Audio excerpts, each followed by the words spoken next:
오늘 하나님께서 우리에게 주신 말씀은 창세기 1장 1절입니다. 다 같이 한 목소리로 읽도록 하겠습니다. 시작.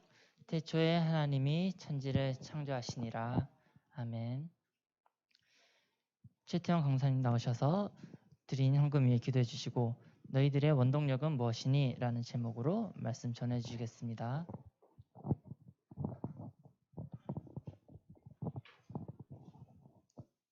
기도하겠습니다. 하나님 감사합니다. 오늘도 이렇게 변함없이 주님의 날 우리 친구들 주님의 전으로 보내주셔서 감사합니다. 이제 새해가 시작되었고 1년을 잘 마무리하고 이제 새 학기를 준비해야 되는 때입니다.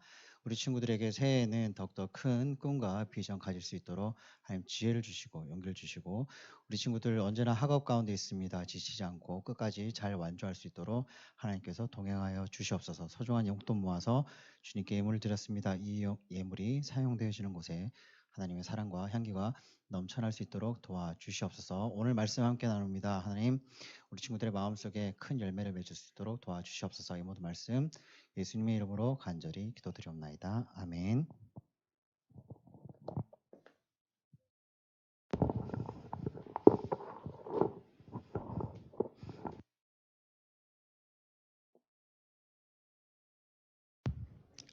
네. 반갑습니다. 아유 참 날씨가 추워서 입도 얼은 거야? 자, 오늘은 눈 감고도 외운다는 그 성경 구절 창세기 1장 1절. 교회 많이 안 다니는 친구들도 야 창세기 1장 1절이 뭐야 그러면 태초에 하나님 천지를 창조하시니라 라고 딱 얘기하는 그 말씀입니다. 혹시 이거 몰랐던 친구들 아무도 없겠지? 시온이 몰랐다는 표정인데? 알고 있었지? 지원이가 눈을 피하는 거 보니까 그래? 눈 동그랗게 뜨지 마. 동그랗게 뜨지 마 그러면 어떻게 뜨는데요 그러면? 네, 아무튼 반갑습니다. 여러분들 축복하고 사랑합니다. 올해는 축복한다, 사랑한다 이 얘기를 많이 듣는 해가 될 겁니다. 역시 창세기 1장 1절을 딱 보려고 하면은 성경이 잘 안 펴져요.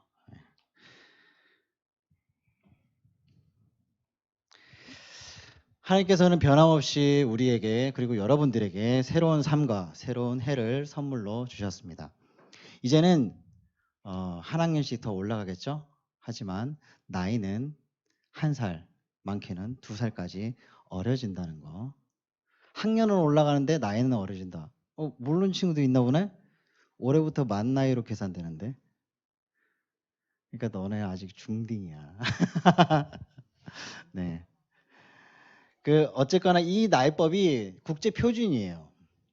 우리나라처럼 이렇게 만 나이로 안 쓰고 태어나자마자 1살 먹는 이렇게 쓰는 나라가 전 세계에 2군데인가 3군데인가 밖에 없대요. 네.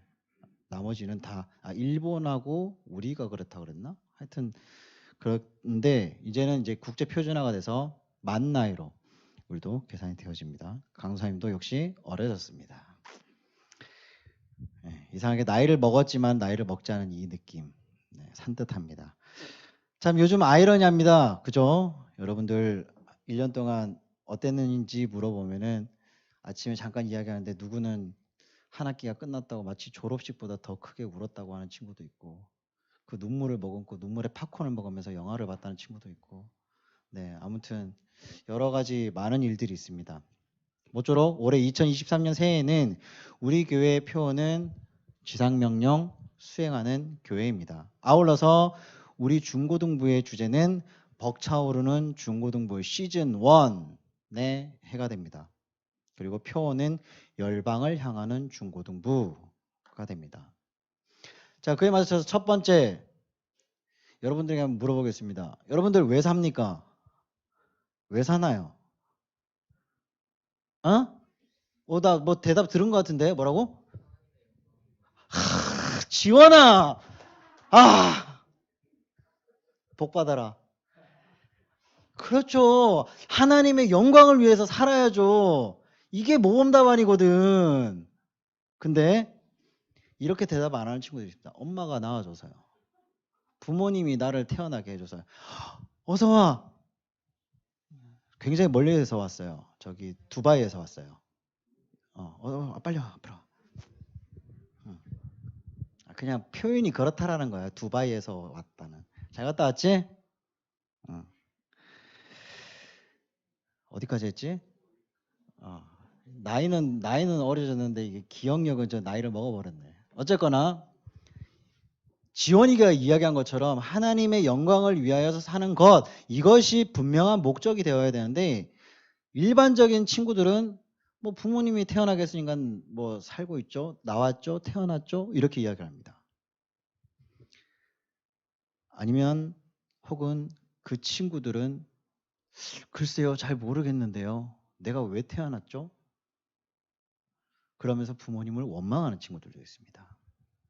자, 그렇다면 여러분들에게 한번 물어보겠습니다. 여러분들은 사는 목적이 분명합니까? 네? 하면서 눈 동그랗게 또 뜬다. 사는 목적이 분명합니까? 아니면 사는 목적이 분명히 세워지지 않았습니까? 사는 목적이 분명하다? 잘 모르겠는데요. 그러면 분명히 세워지지 않았나? 그것도 모르겠는데요. 진로나 평생의 직업은 계속 만들어 갑니다. 왜냐하면 진학을 하기 때문에 결국에는 진로를 택하겠죠. 우리 재섭이 같은 경우도 본인의 진로를 찾아서 굳이 서울에 가도 되는 점수를 가지고 굳이 저 충청도까지 가가지고는 그래도 국립대 가서 지원한 학교는 다 붙었죠. 축하해요. 아무튼 거기는 너무 멀잖아. 거기는 돼도 내가 거기는 안 된 게 더 좋은 거야. 어쨌건 다 된 거야. 진로나 평생의 직업은 이렇게 여러분들이 계속 만들어 갑니다. 공부를 하고 대학을 가고 전공을 선택하고 전공을 찾아서 직장을 가거나 아니면 전공과 조금은 다르지만 나의 흥미를 위해서 찾아가거나 이런 것들이 여러분들의 대부분의 진로 결정입니다. 하지만 사는 목적은 모든 사람의 공통되는 적용되는 부분입니다. 사는 목적. 왜 삽니까? 또 나오죠?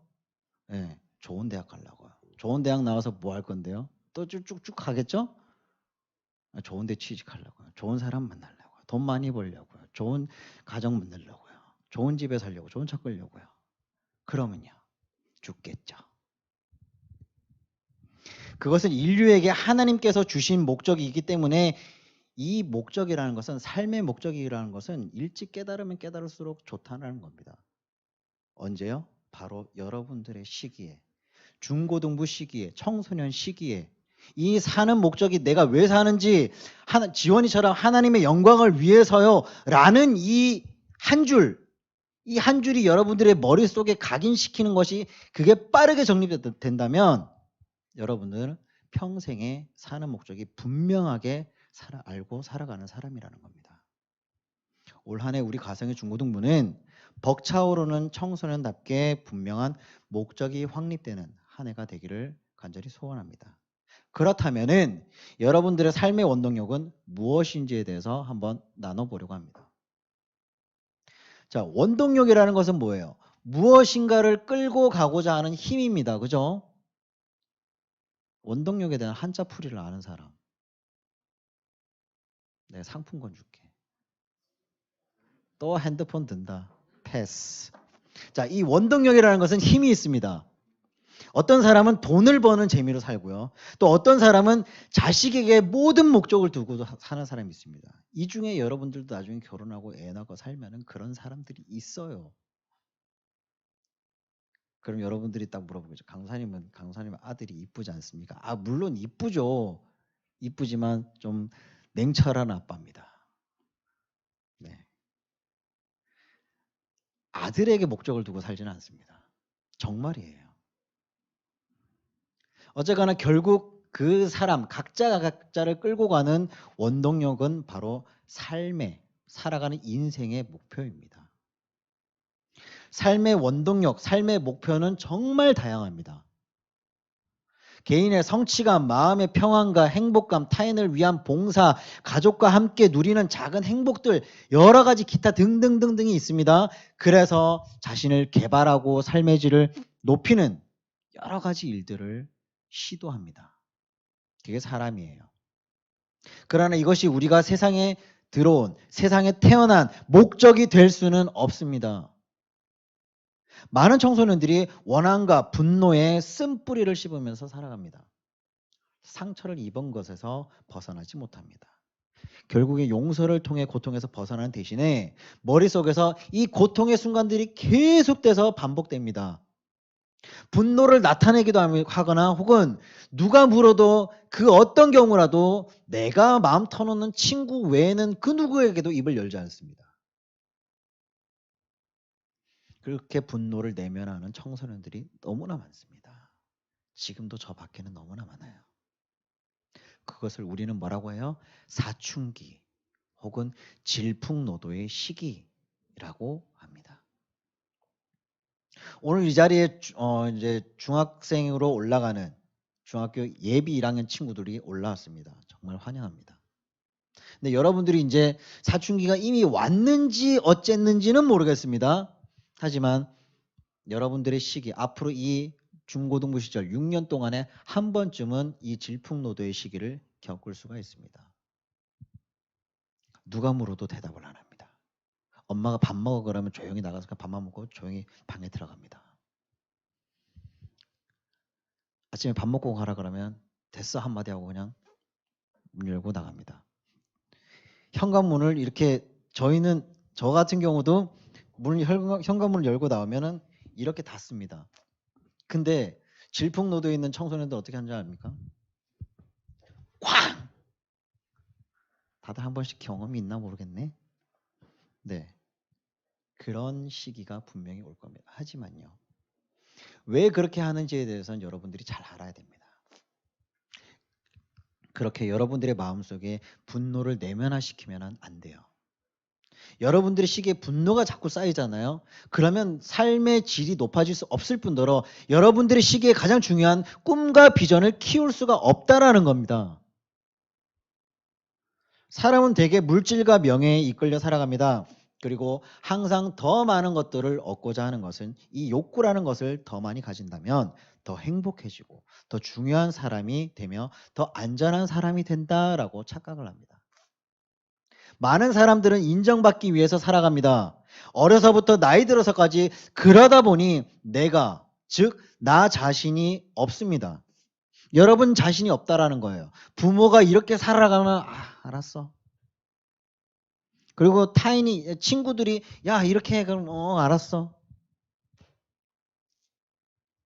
그래서 사람들은 더 바쁘게 활동합니다. 왜? 남들과 같이 공유되기 위해서. 또 그렇게 열정적인 사람이 됩니다. 하지만 정말 열정보다 중요한 것.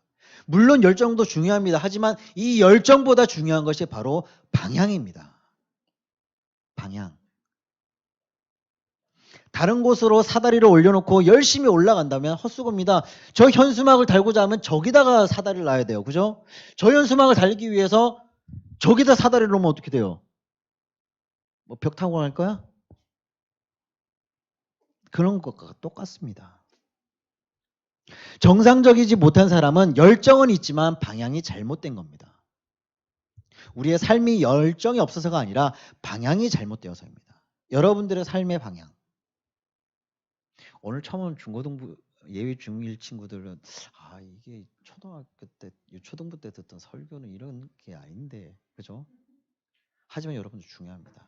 이제부터가 중요합니다.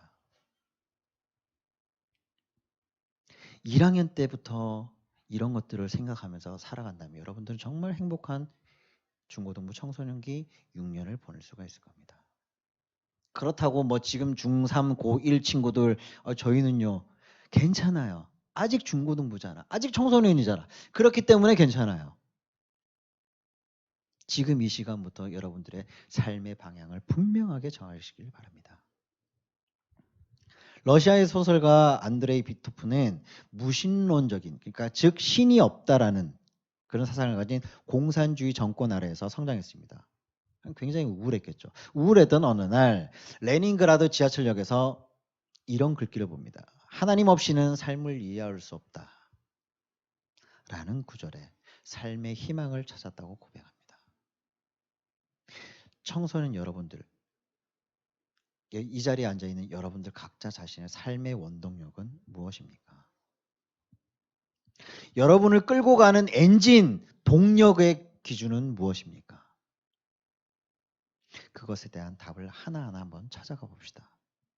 여러분은 여러분 자신이 하나님의 계획 속에 있다는 것을 알고 있습니까?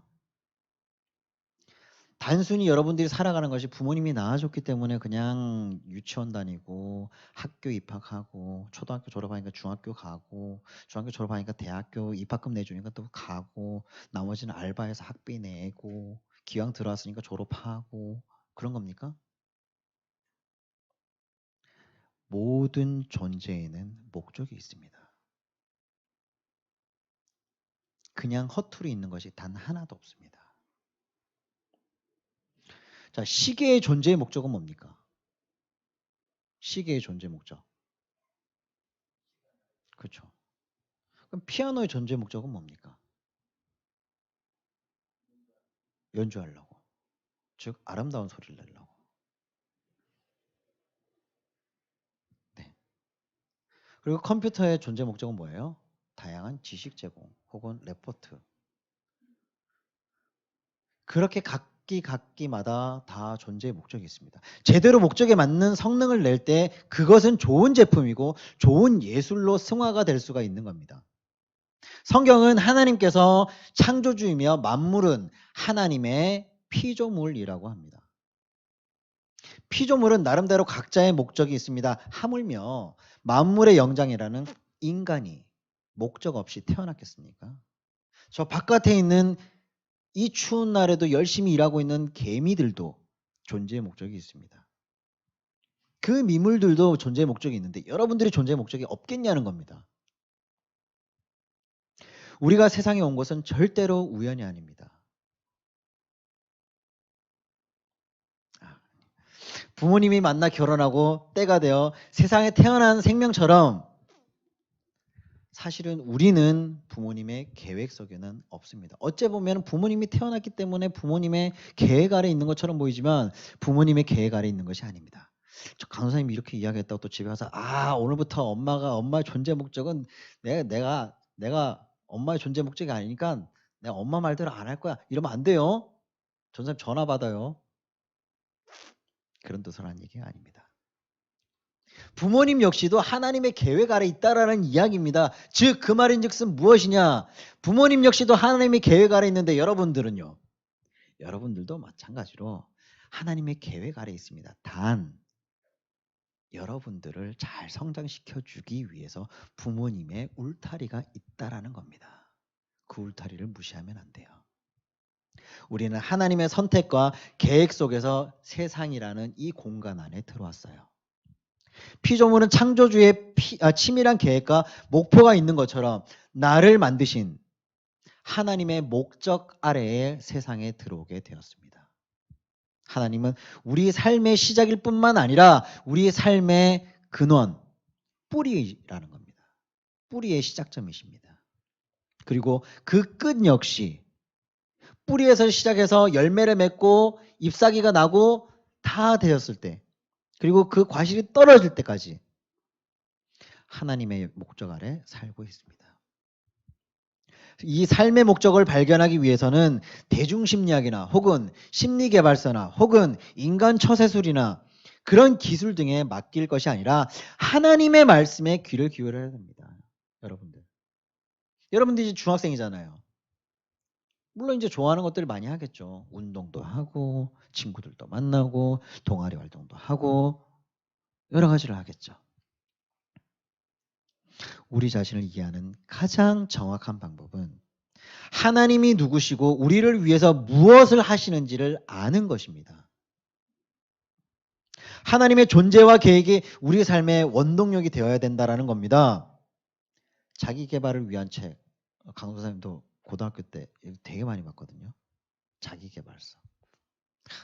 보면 뭔가 좀 굉장히 좀 멋있어질 것 같고 인간 처세술 책 보면 막 굉장히 누군가를 사람들을 막 다 꼭 이렇게 할 것 같고 막.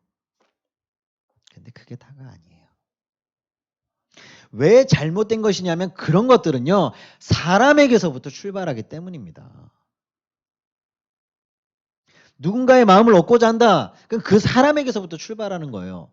자기 개발, 나라는 인간 자신에게서부터 출발하는 겁니다. 우리를 창조하신 하나님과 함께, 우리를 만드신 목적과 함께 시작해야만 합니다. 나는 하나님의 특별한 목적으로 이 세상에 왔다. 이것을 알기까지 수많은 방황과 헤매임이 필요합니다. 그래서 어거스틴이라는 사람은, 성직자는 하나님의 품에 들어오기 전에는 만족함이 없었다라고 고백을 합니다. 그렇다면 그 해결의 방법은 하나님에게 어떻게 할까요? 삶의 원동력을 한번 맡겨보는 겁니다. 창조주 하나님에게 그 모든 것들을 맡겨보는 겁니다. 하나님에게 목적을 맡기는 우리의 삶, 하나님을 향한, 우리 지원이가 이야기했던 하나님의 영광을 위해서 하나님을 향한 그 목적이 여러분을 이끄는 삶을 살아갈 때 여러 가지 유익들이 있습니다. 첫 번째 유익을 몇 가지를 한번 살펴볼게요. 첫 번째 유익은 목적을 아는 것은 삶의 의미를 부여해 줍니다. 인간은 삶의 의미를 갖도록 이렇게 만들어졌습니다. 창조되어졌습니다. 그래서 점성학이나 심령술사와 같은 여러 가지 애매하고 모호한 그러한 방법들을 통해서라도 삶의 의미를 찾으려고 합니다. 주일날 예배를 열심히 드렸어요. 그리고 오후 예배가 오늘 없네. 그리고 어디 갑니까? 점 보러 갑니다. 그런 사람들이 굉장히 많아요. 지금 시대에. 분명히 오전에 가서 헌금도 하고 예배도 드리고 기도도 하고 다 했어요. 그리고 이제 집에 가. 점 보러 가요. 4주 8자를 봅니다. 새해니까. 그리고 올 한 해 3제가 들었대. 속상해서 저녁에 뭐합니까? 맥주 한잔 합니다. 이러면 안 되는 거예요. 그게 삶의 목적입니까? 그 점성술사나 그 심령, 정말 진짜 보면.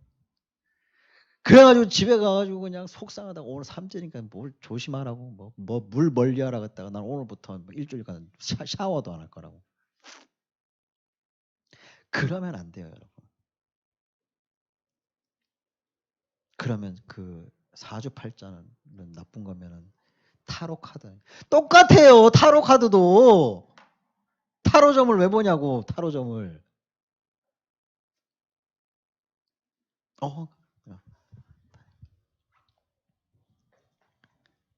그렇게 하면 안 돼요, 여러분.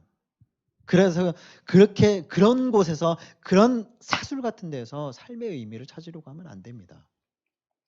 삶의 의미가 있다면 인간은 거의 모든 것을 견딜 수가 있습니다. 목적이 있으니까요. 그 어떤 것도 참을 수 있을 것 같습니다. 하지만 삶의 의미가 없다면요. 그 어떤 것도 참을 수가 없게 됩니다. 다 포기를 합니다. 어떤 젊은이가 일찍 죽었습니다. 모두들 나이가 아깝다고 하죠. 생각해 보세요. 한창인 여러분들 나이 때 죽었어요. 그럼 장례식장 가서 뭐라고 얘기하겠습니까? 참 더 살 수도 있었는데. 여러분들이 정말 좋아하는 연예인들 중에 일찍 이렇게 생을 마감한 연예인들이 굉장히 많아요. 특히 저작년에, 그죠? 그럴 때 여러분들 어떻게 했습니까? 젊은데 벌써. 그 중에는 교회 다니는 연예인들도 있었어요. 정말 나이가 아깝다고 그러죠. 어느 날 종교개혁자 루터가 장례식장을 갔어요. 루터는 그 상황을 보고 이렇게 이야기합니다. 젊은이의 빅은 일찍 죽은 것이 아니라 한 번도 제대로 살아보지 못한 것이다. 단순히 나이가 젊어서 일찍 죽은 것이 아니라 그때까지 살면서도 제대로 살아보지 못했다라는 겁니다. 20대 초반까지도.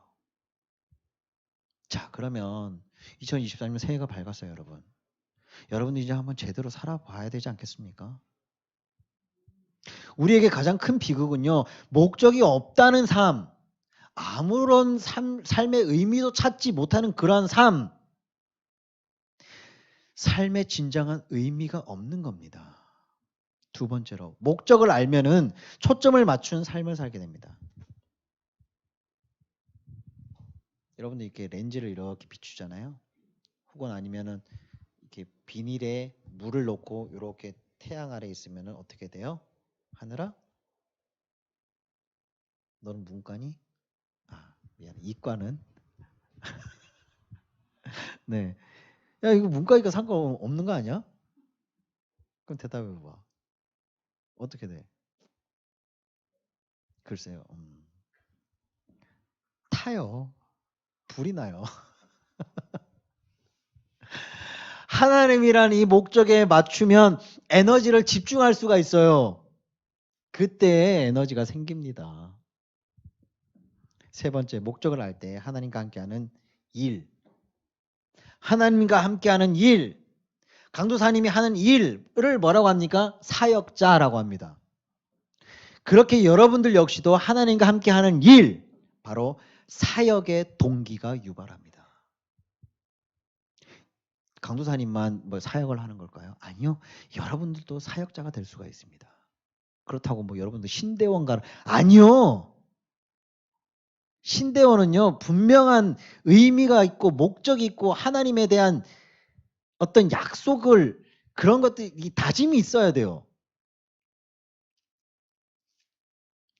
그런 게 아니라 하나님에 향한 열정, 그 일, 이 여러분들이 교회에 나와서 이 앞에서 찬양하는 일, 악기 연주하는 일, 헌금하는 일, 헌금 요원을 한 일, 그런 것들, 교회에서 하는 봉사, 그 모든 것들이 하나님과 함께하는 것이기 때문에 사역이 되는 겁니다. 그러한 사역의 동기가 유발되어집니다. 우리 웅이 같은 경우도 좀 대단한 게 특세 때부터 아마 시작이었을 거예요. 작년, 그치? 작년 40차 특세 때부터였을 거예요. 제가 이렇게 삶의 목적이 변화된 게. 그러면서 맞냐라고 물어보면 어떡하냐. 맞으니까 강사님이 이야기를 했겠지. 누가 그런지 모르겠지만 누가 맞냐 그랬냐. 아무튼 그러고 단기 선교를 갔다 왔어요. 그러고 나서 지금까지 학습을 받고 그때 당시에 본인이 약속했던 그런 부분들 너무나 잘 지키고 있어요. 그리고 지금 찬양단 싱어까지. 그런 것들을 바로 사역이라고 하는 겁니다. 여러분들 때에 여러분들의 위치에서 교회에서 할 수 있는 일, 그런 것들을 사역이라고 합니다. 이 목적이 있으면 열정을 낳습니다. 그리고 힘이 생기고 기쁨이 있습니다. 그러나 목적이 잘못되면요, 이 열정이 굉장히 무섭습니다. 바로 테러리스트들 열정. 알라후 뭐죠? 뭐라 그러면서 뭐 뛰어드는 거 뭐지? 정연아? 정연이는 왠지 모든 거 다 알고 있을 것 같아. 테러리스트들이 알라후 뭐라 그러는 거 뭐냐 그거. 아 그래? 알았어. 아무튼 독재자들의 열정은 방향이 잘못된 겁니다. 푸틴 보세요. 본인이 맞다고 바락바락 우기니까 지금 얼마나 많은 젊은 인생들이 전쟁터에서 허무하게 죽어갑니까? 김정은 보세요. 이래서 공산화가 무서운 거예요. 그런 것들은 바로 목적이 잘못된 겁니다. 교회 안에서도요. 교회는 분명히 다니지만 방향이 잘못되면 신앙의 열정이 정말 크게 벗어납니다. 여러분도 아직 운전을 안 해봐서 모르겠지만 운전을 할 때 핸들이 이렇게 되어 있거나 혹은 이렇게 되어 있습니다. 근데 이게 정방향으로 이렇게 안 돼 있고 살짝 아무리 딱 이제 정방향으로 맞으면 핸들이 살짝 틀어져 있는 경우가 있어요. 이것을 얼라이먼트 혹은 휠이 돌아갔다라고 이야기를 하는데 그렇게 얼라이먼트가 돌아간 상태로 있으면은 이렇게 돼 있던 게 약간 이렇게 돼 있겠죠? 그럼 이 상태로 그냥 두면 어떻게 돼요? 차는 이렇게 쓱 빠집니다. 손을 놓고 있으면 그대로 가다면 어떻게 돼요? 벽에 부딪히는 거예요. 근데 분명히 고속도로로 가려면 쭉 가야 됩니다. 그럼 어떻게 돼요? 핸들에서 손을 떼지 말아야 돼요. 그리고 핸들을 정방향으로 맞춰야 되는 겁니다. 그렇게 됐을 때 목적지까지 안전하게 갈 수 있는 거예요. 이단이 그렇게 돼서 교회에서 문제를 일으키는 경우가 열심인, 특심한 사람들이에요. 그러나 목적이 바로 세워지면 우리의 열정은 예수 그리스도에게 쓰임을 받을 수 있는 겁니다. 네 번째로 목적을 알므로써 사후, 즉 영생을 준비할 수 있습니다. 여러분들도 언젠가는 죽겠죠.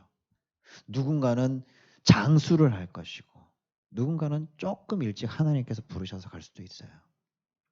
그건 아무도 몰라요. 많은 사람들은 세상에서 업적을 남기려고 합니다.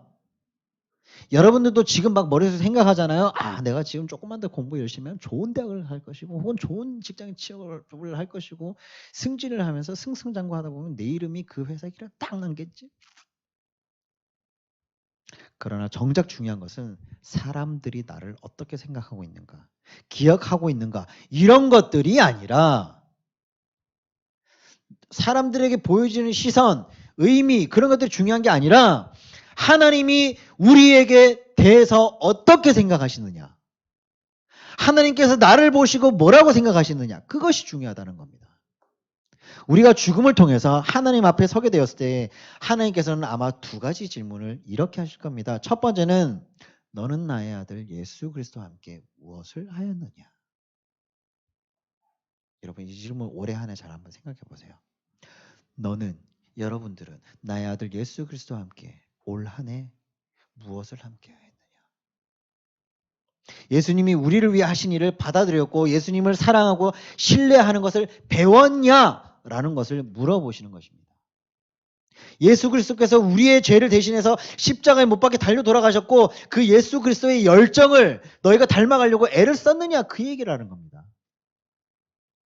이 질문은 우리가 영원한 생명을 어디에서 보낼 것인가를 결정해 줍니다. 천국이냐 지옥이냐. 두 번째 질문은 너는 내가 너에게 준 것들로 무엇을 했느냐. 하나님께서 여러분들에게 준 것들로 여러분들은 무엇을 했습니까? 재능을 줬습니다. 은사를 줬습니다. 기회를 줬습니다. 에너지를 줬습니다. 인간관계를 줬습니다. 그런 하나님께서 주신 것들로 여러분들이 무엇을 했느냐는 것입니다. 그냥 내가 잘 먹고 잘 살기 위해서 그냥 주신 지혜로 그냥 열심히 공부를 해서 좋은 대학 가서 좋은 곳에 취업을 했어요. 끝! 그러면 안 된다는 겁니다. 자기 중심의 삶인가 타인 중심의 삶인가 인 것을 묻는 겁니다. 쉽잖아요. 내 중심이야? 아니면 남들과 함께 공유하는 삶이야? 하나님께서 나에게 주신 재능 그것은 나만을 위해서 쓰는 것이 아닙니다. 이 질문은 우리가 영생에서 어떻게 살 것인가를 결정하게 됩니다. 슬프게도 이 땅에서 많은 사람들이 하나님 없이로 살기로 선택을 했기 때문에 죽은 후에 하나님 없는 영생을 살게 될 것입니다. 우리의 삶은 하나님과의 임대 계약이라고 강도사님은 생각을 해요.